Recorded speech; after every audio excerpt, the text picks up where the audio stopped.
While heading to a family gathering, James suddenly turned pale and whispered, "Turn the car around immediately." I was shocked. "Why?" "Just turn around, please," I urged. I trusted him, and it ended up saving us. When I learned the reason, my perception of my parents changed forever. The plan had been straightforward. Leave early, snacks packed in the back seat, coffee ready up front, drive for several hours, cross into Canada, embrace relatives I hadn't seen for a long time, and pretend to like the potato salad. It was supposed to be ordinary, almost dull, which honestly was the goal. I was the one driving, as usual, mainly because I dislike how James brakes at the last possible second, and also because I have a natural resistance to motion sickness. The children were half asleep in the back, partially watching cartoons and partially arguing over some invisible boundary on the seat cushions. All three of them, aged 5, 7, and 10, created small chaos, each wearing matching neck pillows.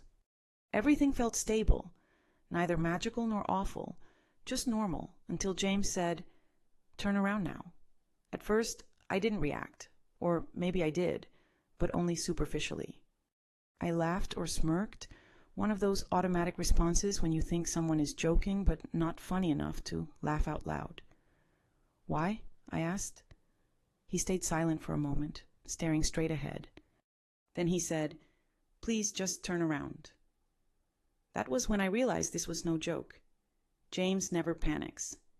His usual mood is calm, and sometimes tired. I had even seen him handle a kitchen fire with less worry than this. I took the last exit before the border. The road curved softly, as if it were offering me a chance to start over. The moment we left the highway, James's body loosened up, not completely, but enough to show he had been tense, waiting for something. I asked, "Okay, want to tell me what's happening now?" He shook his head silently. "Just drive." I pressed, "Drive where?" He answered, "I don't know. Just anywhere but there." The children began to notice. "Are we going the wrong way?" my middle child asked. "We forgot something," I replied without thinking. "What?" came the question. "I'll explain later." My youngest child interrupted, "Is it snacks?" I stayed quiet. James didn't speak again for quite some time. We continued in silence for about 20 minutes, maybe longer, surrounded only by endless trees and the weight of guilt pressing on my neck. Then James finally said, "Take the next turn off." It led to nowhere, a narrow access road with no signs or clear purpose, one of those places you stumble upon only when lost or about to become so. I pulled over. James unbuckled his seatbelt. "Stay here," he said, exiting the car and walking to the rear. I couldn't see much from my seat, so I simply waited. My palms grew sweaty, and my heart raced oddly, fast and heavy, as if it sensed something I did not. After a minute, the trunk shut. He returned to my window and asked, "Can you come out?" I questioned why. "I need you to see this," he said with neither anger nor fear, but a deep, exhausted certainty. I stepped out. He led me to the trunk and opened it silently. Nothing was said, just a gesture. I glanced over and then suddenly forgot how to breathe. Fear had not arrived yet. I was not frightened. Not at that moment. What I experienced was something slower, heavier, like sinking through the floor of my entire existence. I did not physically encounter it. I did not have to. I simply understood that one wrong decision could cost us everything. The ironic part is that I actually believed I was the one responsible in the family. Not responsible in a sense of paying taxes and applying sunscreen, although yes, those too. But responsible in the way that I assumed I could be the steady one. The one who did not blow up or disappear or lie just for amusement. The one who made an effort. The one who extended help when she was able and set limits when she was not. However, reflecting deeply now, I realized that being the responsible one in my family was like being the sober driver at a car crash event. They never wanted assistance. They wanted protection. And for years, I provided it. This started during my childhood. My parents were people who thought that living well meant maintaining an image rather than actual finances. It was about appearances. If you looked prosperous, if you appeared generous, if your holiday decorations were perfect, and you had a variety of condiments in your fridge, then you were supposed to be doing fine. It did not matter if credit cards were maxed out or if the heating was cut off one winter. We were doing fine. That was the unwritten rule. Follow it or be erased. We faced many years when money was scarce. I recall having cereal for dinner and one parent or the other suddenly working late most evenings, which I later understood was a code for "we do not want you to realize we cannot afford things." Yet, there were also times when money was plentiful. A new car, a new television, new patio furniture that no one really used. The money flowed and disappeared like the weather. What remained constant was the spending. Once I asked my father why we did not save more during the good times. He told me, "You do not need to save if you know how to hustle." I was 8 years old then. My sister inherited all of this: the hustle, the sparkle, the magnetic charm of someone who can brighten a room while quietly dimming your self-worth. She was the favorite. That was never a secret, not even an unpleasant one, just a fact. They liked her more. They understood her. She was like them. I was not. I was dull. That was the label they gave me. Sometimes even to my face. Dull, uptight, too serious. My mother once said to me during Thanksgiving dinner that my problem was confusing discipline with personality. And strangely, I believed them. Because when you grow up in such a household, you begin to think the only way to earn love is to remain useful, pure, and rational. So that is what I became, the responsible one. They would call when they needed assistance with insurance claims or school forms. Or when my sister lost another job and someone had to fill the gap, I gave what I could. Not too much, just enough. Trying to keep everything from falling apart was a constant struggle. Just enough effort to avoid being seen as the bad person. Even when their actions caused pain, even when every refusal was painted as selfishness, I still gave because they were my parents, and it seemed easier than facing the alternative. Then everything shifted. This happened about 4 months before the trip. My sister's son, my nephew, was having difficulties at school. Bullied, they said, struggling to fit in, anxious and withdrawn.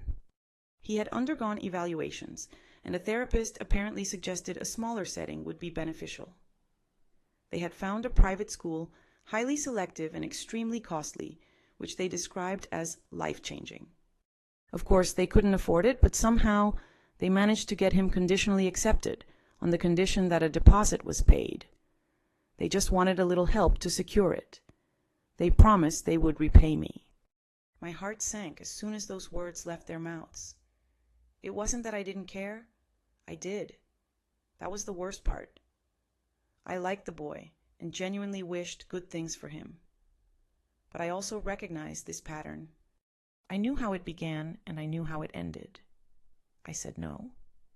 I said it softly, as if speaking to someone holding a fragile glass blade. I cannot pay for private school. I have 3 children of my own. We do not do private school. I'm sorry.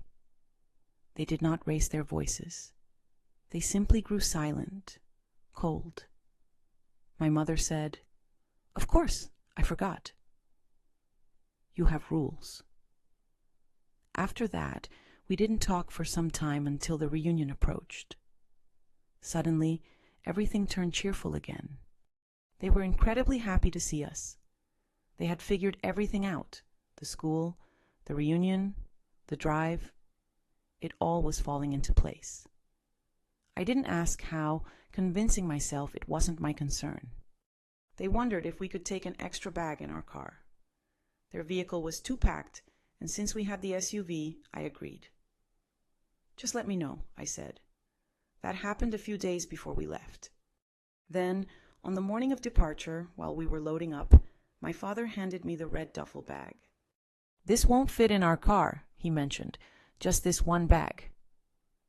Without a second thought, I threw it in with our luggage, the children's backpacks, and a cooler full of juice boxes. I didn't unzip it or question why they suddenly seemed so calm. I didn't pause to wonder why those who had struggled to pay for school, groceries, and fuel, and who had made me feel guilty about not helping, were now at ease. Smiling, they waved as we pulled out of the driveway like nothing was wrong. For a brief moment, I thought it was odd. They looked genuinely happy for a change, but I didn't dwell on it. It was just a bag, just another trip, just another family problem I hoped to avoid getting tangled up in. Perhaps I should have asked more questions. Maybe I was too innocent. His voice was not angry or frightened, just exhausted and absolutely certain. "I need you to see this," he said. I stepped out. He guided me to the back of the car, opened the trunk, and didn't say a word. Then he unzipped the red duffel bag and peeled back a sweatshirt.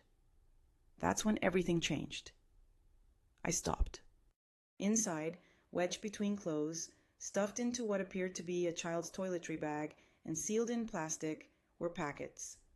Not just one. They were not even hidden cleverly, simply sitting beneath layers that would not fool anyone working for more than 5 seconds. I stared, not quite grasping it at first, then understanding everything all at once. These were not medicines, not vitamins, not anything meant for good reasons that did not involve handcuffs, lawyers, or headlines. I could not speak. Every muscle in my chest locked up. It felt like drowning in slow motion. He did not say, "Look what they did." He did not say, "This is what I thought." He merely zipped the bag closed again and let the silence complete the sentence. I took a step back. The gravel crunched beneath my shoes as if it belonged somewhere else, disconnected from anything real. "They put that in our car," I finally said, my voice thin. "They put that in our car," he nodded. "With the children," I added. Another nod. For some reason, I looked up at the sky. It was still blue. It still looked like a nice day. I hated that. It felt wrong, like the sky had missed the memo. "How did you know?" I asked. He did not answer right away, just stared at the closed trunk as if it might still be open beneath it. "When they gave us the bag," he said at last. Something in their eyes, the way they smiled, like it was already settled, like they were confident it would work. He shrugged, then shook his head as if trying to erase the thought. I was trying to push the memory away. I could not stop thinking about it during the entire drive. Then, just before crossing the border, it struck me. James looked at me. I did not fully understand at first, but somehow I did. And that made it even worse. The fact that someone else had witnessed it, what I had trained myself to ignore. I turned back slowly, returned to the driver's seat, got in, closed the door, and sat quietly for a moment, allowing the warmth to penetrate through the windshield while my hand trembled. Then I started the engine and began driving. The children did not question me this time. They were absorbed in some cartoon, completely forgetting about Canada, Auntie Karen and the cousins, and the small toy bags I had secretly packed for the reunion. We kept driving for some time, taking the highway, then side roads, with no destination in mind. My phone began to buzz repeatedly. First it was my mother, then my father, and then again and again. I did not answer. Neither did James. We did not have to speak. We already knew the questions they wanted to ask. "Where are you? What happened? Are you all right? Where's the bag?" We did not respond. We simply continued driving. The screen lit up every few minutes like a small alarm. Eventually, we turned toward their house. It felt almost automatic, like we were on rails. We avoided any discussion. We both understood what needed to happen. I pulled into the driveway and parked. The front porch light was still on from the night before, although it was now the middle of the afternoon. James exited the car first and walked around to the trunk. I followed silently. Neither of us said a word. I reached out to the mat and found the key, still exactly where it had always been, stuck to the back of a fake rock that my father had purchased from a catalog selling odd things like deer whistles and solar-powered frogs. James opened the front door and we stepped inside. The air carried the scent of stale coffee mixed with carpet cleaner. We placed the red duffel bag right inside the hallway. We didn't open it or adjust it, simply set it down like a silent bomb that didn't need to explode to destroy everything. He turned the doorknob and locked it behind us. Without a word, we got back into the car. I think we both felt like speaking might spoil something fragile. Later that day, once we were home and the children were asleep with the house quiet, I answered the phone. It was my mother. Her voice sounded bright but forced, as if she were calling about something trivial like muffins. "Oh, honey, we were so worried. We didn't know what happened. You just vanished." I stayed silent. "Is everything all right?" Still nothing. "Where's the bag?" I let the question linger a moment before replying, "We dropped it off at your house."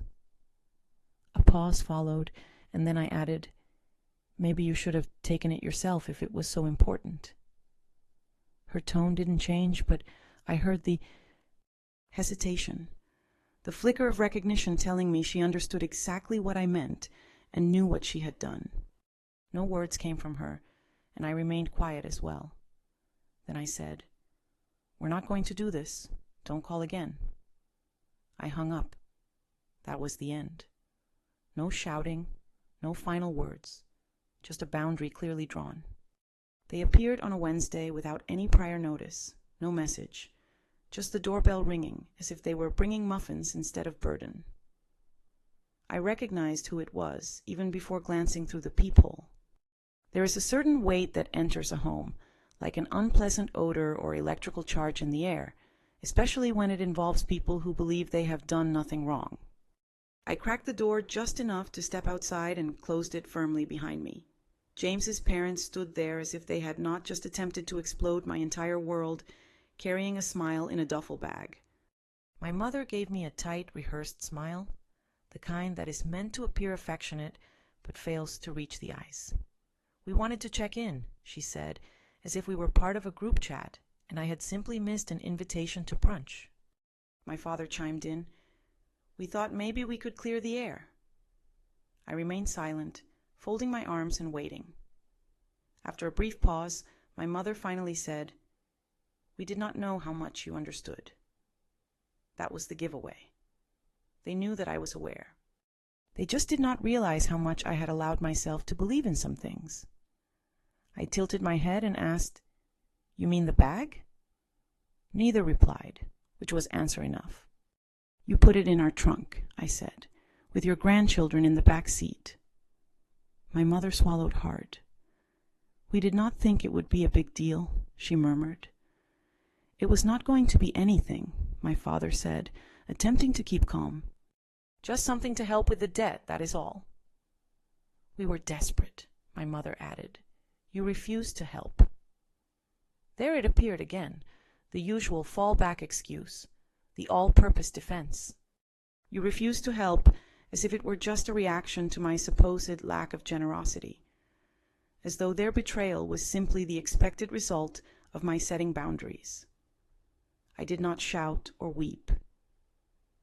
"You did not only betray me," I said, "you endangered our lives." Neither of them responded. "You put your daughter, your son-in-law, and your grandchildren at risk." My father shifted uncomfortably. My mother blinked rapidly, as if trying to cry, but unable to shed tears. "This is over," I declared. "Do not call. Do not come here. You will not see the children. This ends now." She opened her mouth, and I could anticipate what was coming. The typical, "You are overreacting," or "maybe you will calm down." Yet instead, she simply said, "You will come around. You always do." I turned, walked inside, and locked the door behind me. For the first time in a very long period, I did not question if she was right. 3 days afterward, I went to the school to collect the children. They were not there. My stomach plummeted so rapidly that I was speechless. I stared at the teacher as if she had just told me my home was burning. "Oh, they have already been picked up," she said, as if that was the most ordinary thing in the world. "Your parents said you had asked them to." I do not recall driving. I remember sitting in the car and the engine's sound, but everything in between is a blank. The children were at my parents' house. Naturally they were. Inside it was as if a birthday celebration had just exploded everywhere. Toys, sweets, balloons, an entire Lego set that cost more than my weekly grocery allowance. The children were radiant, buzzing with sugar and clutching their new treasures, laughing as if they were in a theme park. My parents behaved like none of this was unusual. My mother was busy cutting the cake. My father was on the floor assembling a device that made noises. The scene felt unreal, like stepping into a parallel world where grandparents prioritized giving over taking. Yet, that was not the case. This was not genuine affection. It was a calculated move, emotional manipulation, affection used as a weapon. They had never spoiled the children like this before. Never. But suddenly, after we cut off their support, here was Santa Claus armed with a debit card. I paused briefly, struggling to recall what it felt like to give someone the benefit of the doubt. I simply could not. "We are leaving," I said. The children protested. "Why?" Grandma asked. "We are leaving now." They did not understand. And of course, they could not. They were used to hearing yes from the people who had spent years saying no, and they liked it. It was easy to enjoy. "Can we keep the toys?" one of them asked, holding a stuffed bear like it held the answers to everything. I hesitated for a moment, then I agreed, because taking the toys away would make me the bad guy. I was not about to let my parents win that way. As we walked away, my mother called softly, with a sing-song tone, "They will come back to us. They always do." She spoke as if it were an undeniable truth. It was undeniable. She spoke with the certainty of a vow, as if she still believed she could triumph. That evening, I did not wait for some mystical sign or an emotional collapse. I simply settled on the bed, glanced at James, and said, "We have to leave." He did not question why. There was no need. I do not want them anywhere near the children, not at school, not at the supermarket, not even down the street pretending they are innocent. He gave a slow nod, as if he had already been leaning toward this decision. "You mentioned North Carolina before," I reminded him. "Your company has an office there. Your parents live there. I wasn't ready then, but now I am." He nodded once more. The transfer offer still stood. "Perfect." I said, "Let's accept it." No fuss, no doubt. Just a quiet choice to sever ties and never glance back. I didn't seek vengeance. I needed distance and a fresh beginning somewhere beyond their reach. Several months later, we found ourselves in North Carolina. The mountains were stunning. The air was filled with the scent of pine and new opportunities.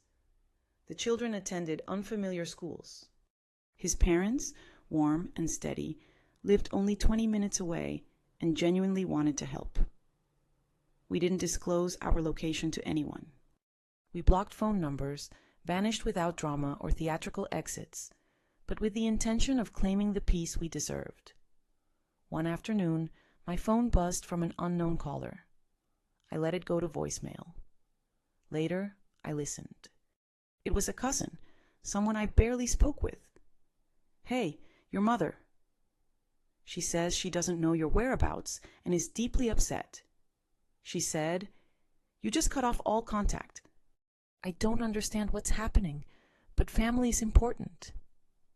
I deleted the message, chose not to call back, and offered no explanation. By that time, the only thing I cared about was this moment. We were safe. We were free. We didn't vanish. We escaped. About 6 months passed.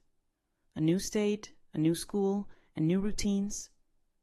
I was nearly accustomed to not glancing at my phone with anxiety. The silence was not yet comforting, but it had stopped being terrifying. It was simply quiet. Then I received an email from my sister. The subject read, "Emergency, please read." I looked at it for a while, debating whether to delete it without opening or mark it as spam. Instead, I opened it. The message was long, frantic, and poorly punctuated. The main point was that our parents had been arrested again. This time, it wasn't just foolishness, although that was part of it. They had actually done the very thing that almost got us arrested. They attempted to smuggle something across the border themselves. No intermediaries, no family members to blame, just a trunk full of goods and 2 people in their 60s who still treated rules as mere suggestions. Of course, they were caught. The email ended with a desperate request. They needed help. They required money for a lawyer. This was serious. You have to set the past aside and be there for your family. I read that sentence 3 times before replying. All I said was, "And I did show up once. I am not doing it again." And I truly meant it. For a while, I heard nothing else. I did not need to. Yet, eventually, the news reached me again, as it always does. Family talk travels. Family histories may have decay, but their origins run deep. They were accused of possession with the purpose to distribute and trying to cross an international border carrying controlled substances. It was a few pounds, enough to show intent, but not sufficient to make headlines. They accepted a plea bargain, receiving 4 years each. Not life-altering, but not insignificant either. Enough time to reflect on their actions, if that capacity truly exists, which I doubt. The part of me that once recoiled at the idea of second chances is now silent. We have a life here. It is far from perfect, but it belongs to us. The children laugh more. James rests more peacefully. And I have not had to turn guilt into silence for quite some time. Regarding everything else, I do not regret setting those limits. Not for a single moment. But you tell me, did I cross the line or did I fall short? Share your thoughts in the comments. And if this is your first time here, consider subscribing.